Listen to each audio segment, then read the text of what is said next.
একইভাবে রুটি তরকারি চা মুড়ি জলখাবার না খেয়ে একটু গরম গরম এইরকম যদি দই পরোটা থাকে বন্ধুরা, খেতে দারুণ লাগে বন্ধুরা।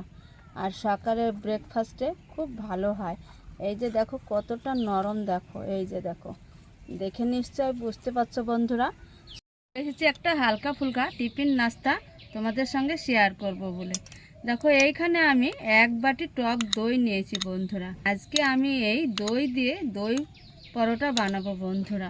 খেতে কিন্তু খুব ভালো লাগবে আর সারাক্ষণ নরম হয়ে থাকবে। স্বাদ অনুযায়ী একটু চিনি দিলে ব্যালেন্সটা ঠিক রাখবে। এবার দিব স্বাদ অনুযায়ী একটু লবণ, সামান্য একটু লবণ। খুব সুন্দর করে একটু চিনিটা মিশিয়ে নিব। সারাক্ষণ নরম হয়ে থাকবে এই দই পরোটা বন্ধুরা, আর খেতে খুব ভালো লাগবে। খেয়ে নিয়েছি, এবার মাপ অনুযায়ী একটু ময়দা দিয়ে দিব, দিয়ে আমি দই দিয়ে ময়দা মেখে নিব বন্ধুরা। ময়দার জায়গায় আটা দিয়েও তোমরা এই পরোটা বানাতে পারো, খুব ভালো হবে। তো খুব সুন্দর করে হাত দিয়ে এবার ময়দাটা মেখে নিব। দই দিয়ে খুব সুন্দর করে ঠেসে মেখে নিয়েছি। আগে আমি জল ব্যবহার করিনি, এইবার আমি হাত জল দিয়ে দিয়ে ময়দাটা মেখে নিব। সামান্য একটু করে জল দিব। এবার খুব সুন্দর করে একটা ডো তৈরি করে নিব।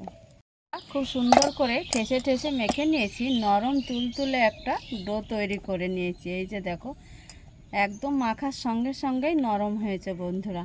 এটার রেস্টে রাখার আর কোনো প্রয়োজন নেই বন্ধুরা। বেলন চাকের মধ্যে নিয়ে নিব। পরোটার মাপটা যতটাই হয় সেই পরিমাণে লিচিটা কেটে নিতে হবে। ছোট ছোট করে লিচি কেটে নিয়েছি, এবার আমি হাতে গুঠি তৈরি করে নিব। লিচি তৈরি করে নিয়েছি, শুকনো ময়দা ছড়িয়ে দিয়ে বেলে নিব পরোটাটা।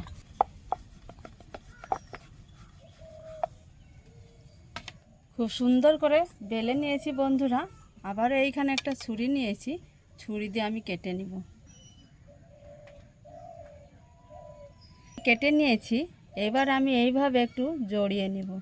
এই যে দেখো, যত পারবে তত একটু ছুরি দিয়ে এইভাবে সরু সরু করে কেটে নিলে খুব ভালো হয়। নিব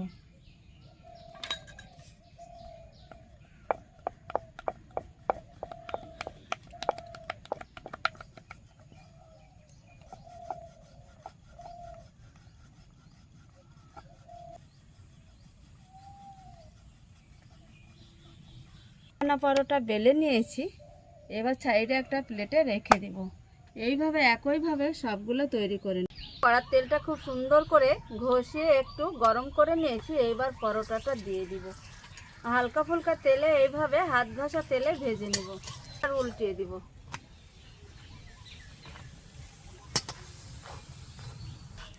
হাত ঘষা তেল দিয়ে খুব সুন্দর করে দেখো একদম কড়া করে ভেজে নিয়েছি বন্ধুরা। এই যে দেখো, খুব সুন্দর করে ভেজে নিয়েছি। একইভাবে সবগুলা ভেজে নেব। এইভাবে সবগুলা ভেজে নেব। একইভাবে রুটি তরকারি চা মুড়ি জলখাবার না খেয়ে একটু গরম গরম এইরকম যদি দই পরোটা থাকে বন্ধুরা, খেতে দারুণ লাগে বন্ধুরা।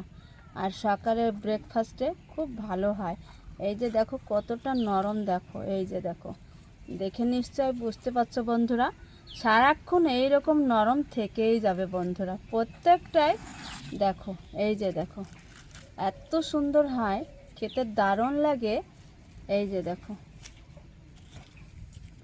তো বন্ধুরা, রেসিপিটা কেমন হয়েছে অবশ্যই তোমরা একটা কমেন্ট করতে যেন ভুলো না। এই দই পরোটা খেতে কিন্তু দারুণ লাগে বন্ধুরা। এই যে দেখো, একদম ছিঁড়ে টুকরো টুকরো করেছি দেখো বন্ধুরা, এতটাই নরম হয়।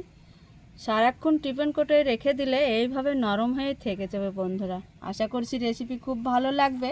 ভালো লাগলে লাইক করতে ভুলো না, চ্যানেলটা বন্ধুদেরকে অনেক অনেক করে শেয়ার করবে। দেখো প্রত্যেকটাই পরোটা দেখো। পরবর্তী রেসিপি নিয়ে তোমাদের সঙ্গে দেখা হচ্ছে। ভালো থেকো, সুস্থ থেকো, তোমাদের